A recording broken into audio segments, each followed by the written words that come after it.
We're ready. Okay. You've been selected to speak with us today because you have been identified as someone who has much to share about the subject of the 1979 strike at the Clinton Corn Processing Company.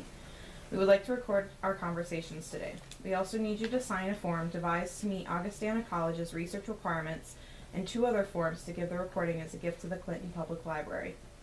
Essentially, this document states that 1. Only the information that you are comfortable being used in the research will be used.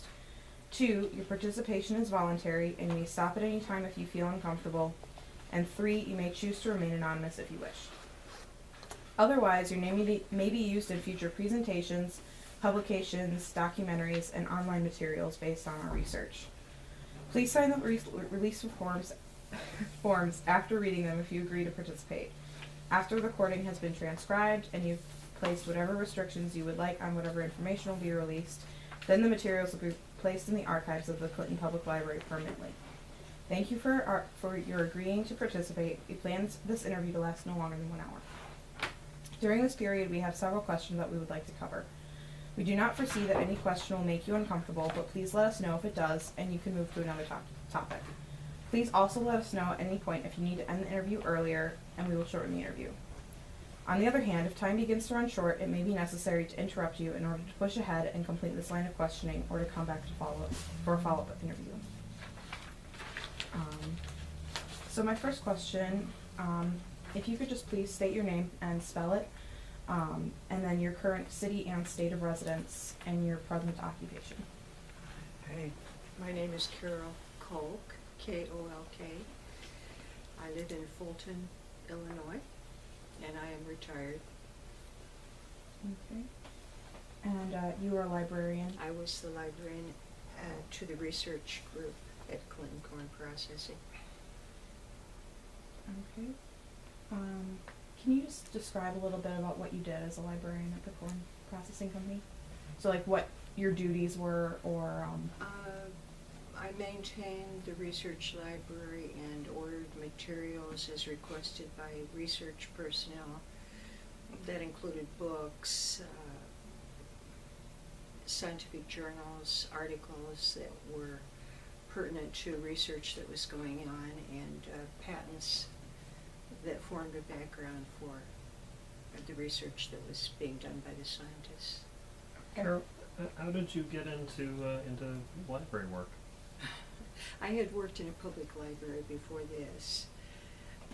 As a matter of fact, my husband was working at that time in the research building in a different department. He was in technical sales and service and had worked there for many years.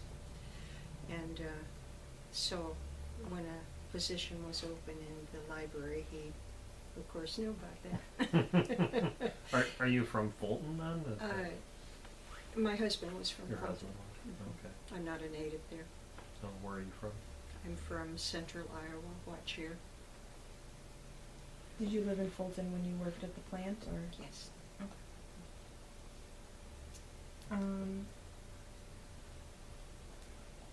So I guess I just have some questions about before the strike. Did you notice any conflicts in the plant itself between the company and the workers, or was it sudden? Well, for those of us who were in research, there was not much evidence of conflict. I began to work there first in 1975, and there had been a prior strike to the one that you're speaking of. I had worked probably maybe 4 months when I was one of the salaried personnel who was asked to go out into the plant and work. So that was my initial experience. When the 79 strike came along, I also was asked to go out in the plant to work. As far as conflict, no, that wasn't something that we were tremendously aware of. Okay. What did you do on the floor in '75? You asked to go out in the plant, and you suddenly have a brand new job. Oh, yes, interesting. I worked in the feed house, and that involved mostly pushing hot, partially processed grain down a Yeah. hole to get rid of it. It's very, very hot work. Wow. And eventually, I was working a night shift and they needed somebody to operate one of the presses, and so I did that. The second time, the 79 strike, I worked with the sanitation group that was in existence at that time, and we basically cleaned bathrooms. We walked, two of us worked at cleaning bathrooms from one end of the existing plant to another, which meant doing a lot of stairs. I lost 7 pounds while doing that. Not What bad. was it like to Yeah. operate the presses? What did you have to do? Oh, that was scary. Yeah? Yeah. Because it was a matter of dials and pulling levers at the right time when a gauge reached a certain point. I had no idea whether I could do it or not, and I was totally alone. The foreman explained what was supposed to happen and said, "I'll come back and check on you from time to time." Scary. Did your husband have to go into the plant as well, or? By that time, my husband was not in very good health and was, I think he was preparing to be retired on disability at that point. But there were many people from the research building who did go out to the plant. And some of us worked very long hours, 12-hour shifts. Getting to and from the plant was an interesting proposition because we were concerned for our safety at a certain point.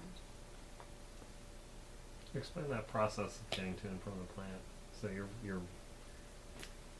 having to walk through picket lines, I assume. Well, usually, it was a matter of driving in with Yeah. a car.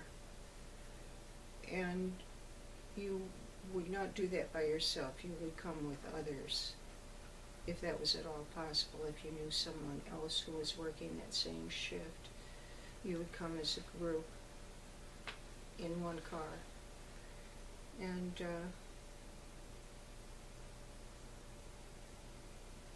you really felt that you didn't want to be identified, that you didn't perhaps want the people who were there on the picket line to know who you were.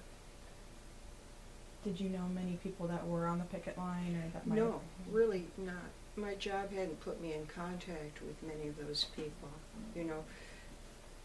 I worked in the library, which was a building that looked out on the plant yard, and you saw people coming and going, but you weren't really in a situation where you got to know many of those people. Maybe the foreman, you would know them, and the engineers who came in and used the scientific journals in the library sometimes, but otherwise, not very much. The salaried workers did not enter and leave the plant at the same time as the main workforce because of the logistics of it. And so you just didn't know many people out there. When did you move to the area? I'm sorry. When did you move to the area? To Fulton area. My husband had been a teacher in central Iowa, and he decided that he would like to come back to his hometown, Fulton.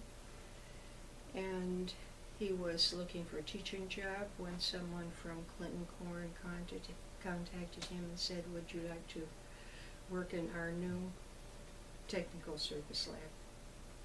So here we were. When was that? Was that in the 70s or? It was 1965. Okay. They were just building the research building at that time. They were preparing to build it because the labs that they had used prior to that time had been in the red brick building the main office building. And the research building was going to be state of the art. So he thought that was rather exciting to work there. What was your impression of the area when you moved here? Oh, I came from a farming community with no river, and I was really impressed by the river. But I could see too that this, particularly Clinton, was a blue collar community. The industry, not just Clinton corn, but other factories drove everything here. So that was a very, very important part of the economy and an important part of the employment.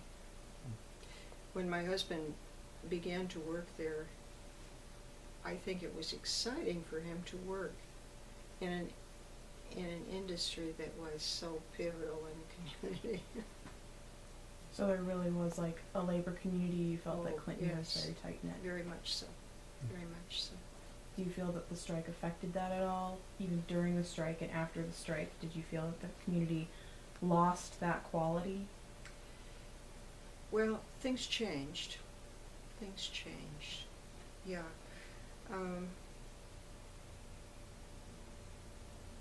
There were people who,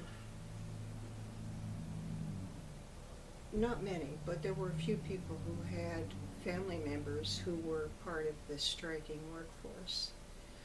And it was difficult for them, I think. Difficult on both sides. Because, no question about it, two strikes very close together in years created a situation where people took sides. It did happen. And I don't think those feelings went away afterwards either.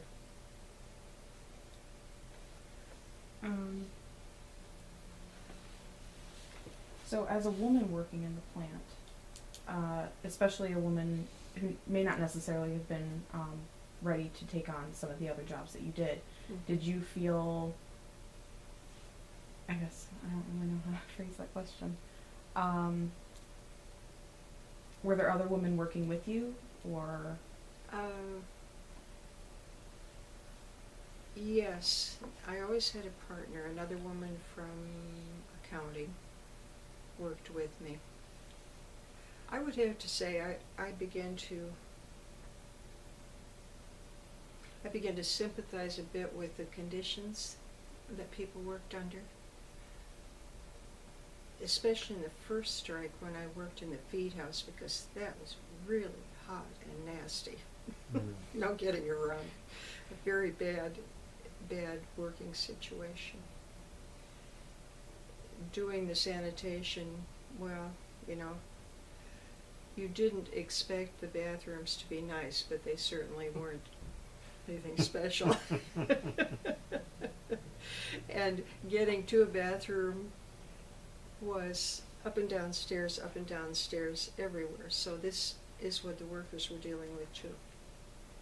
So were you personally pro-union then, even though you weren't necessarily a union member? No, but I certainly began to see the other side of the situation. Okay. I would have to say that I felt that perhaps from the standpoint of concessions being asked for, they were pushing it a little bit. But I could see that things weren't nice out there either. What was your impression of the media's coverage of the 75 or the 79 strike?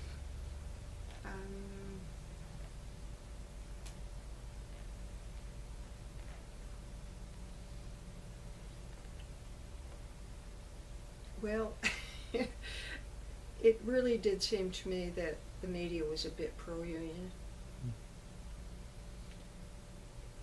You know, you can understand this because this is an economic issue. But historically, this plant had been here a long time.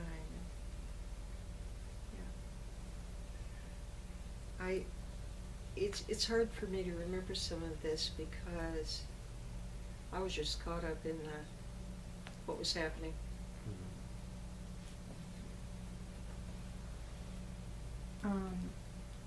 Would you mind just kind of talking about some events that might have led up to the strike or been involved in the strike, such as like the Labor Day riot or Angela Davis's visit?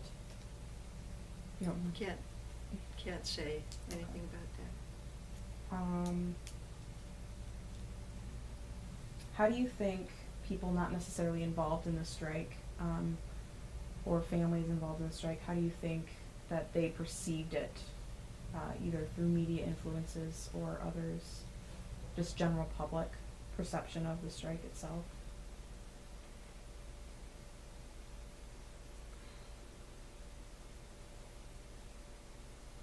I'd have to think about that.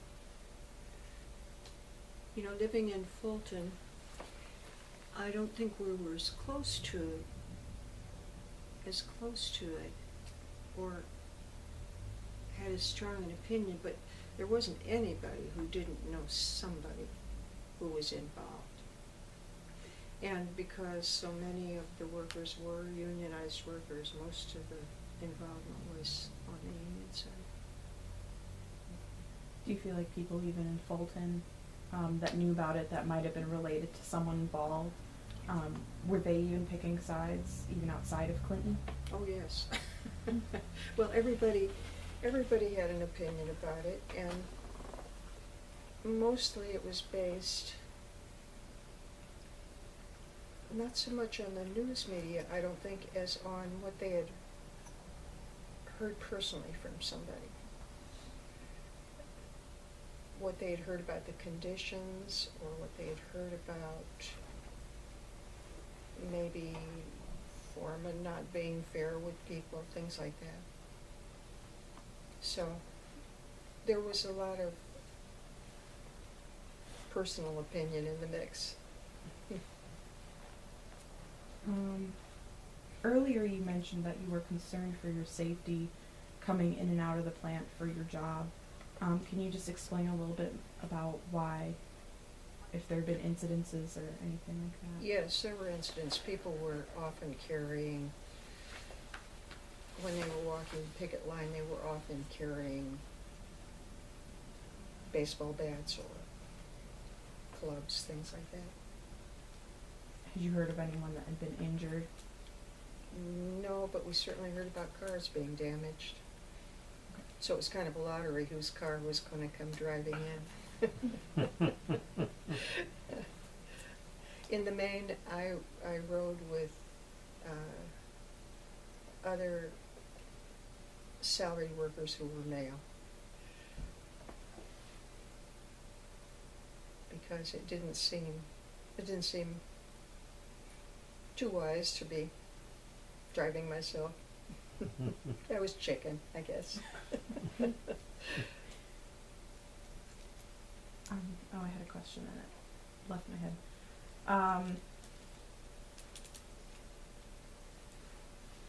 Oh, sorry, just remembered it.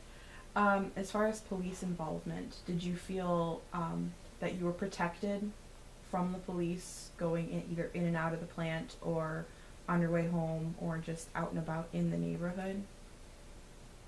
Do you feel like they placed a precedence, or if they picked sides themselves? Well, I knew the police were there, but I also knew that they couldn't be everywhere. And so if you went driving in there and weren't considered to be, you know, impairing someone's job, you should not expect that they would be in all places at all times to protect you.